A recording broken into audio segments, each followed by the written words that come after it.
ছত্রপতি এয়ারপোর্টে বসে আমাদের এখন খাওয়া হবে চিজ গ্রিল স্যান্ডউইচ। দুজনে দুটো অর্ডার দিয়েছি। আমরা এয়ারপোর্টের ভেতরে ঢুকিনি, ঢুকে তোমাদের আরও জানাবো। ততক্ষণ আমাদের খুব খিদে পেয়ে গেছে, তখন ভেতরে ঢোকার আগে এখান দিয়ে খেয়ে নিচ্ছি। আবার যদি খিদে পায় ভেতরে আবার খাবো।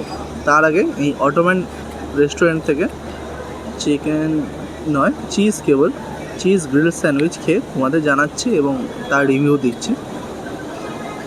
দেখতে থাকো।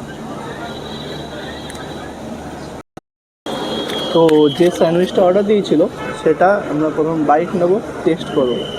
এই যে এটা তার অ্যাপিয়ারেন্স ভালোই, ডিপ করলাম সসে এবং তার টেস্ট।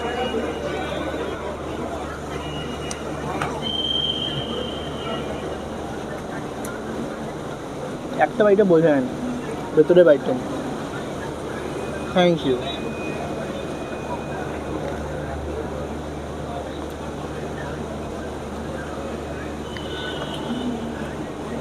একটু স্মোকি ফ্লেভার, ভালো খেতে। মোটামুটি অন অ্যাভারেজ 10-এ 6.5-7। এটা আমাদের রিভিউ। পুরোটা খেয়ে নিই, ভেতরে গিয়ে দেখা হচ্ছে।